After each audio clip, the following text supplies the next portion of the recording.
December 10th is Human Rights Day, commemorating the anniversary of the adoption of the Universal Declaration of Human Rights by the United Nations General Assembly.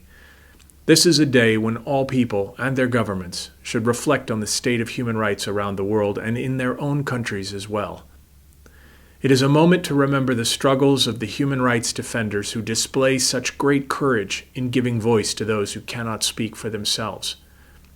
For the United States, this is a particularly important day as it reminds us of our special responsibility as a newly elected member of the Human Rights Council to live up to our nation's ideals by standing up for those whose rights are in jeopardy, both at home and abroad, and advocating for every individual's human rights around the world.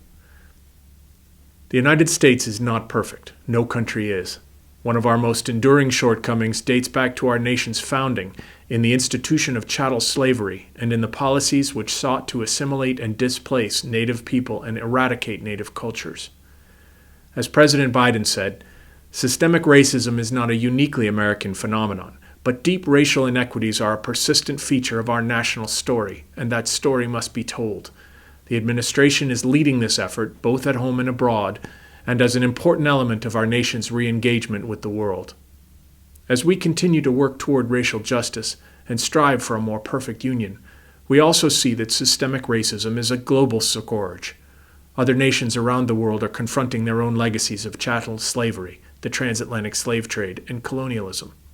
We want to work together to identify problems and address them, to protect those whose human rights have been threatened or violated, and to improve all of the national and multilateral systems that have to work well for us to achieve the vision enshrined in the Universal Declaration of Human Rights.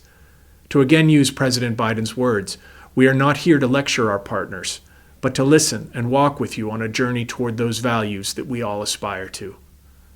So on this day, as we celebrate the Universal Declaration of Human Rights, I want to give you my commitment that the United States will do our best to lead by example and strive to address our challenges through our democratic political system, through free and open debate, and under the supervision of an independent judicial system and a vibrant free press.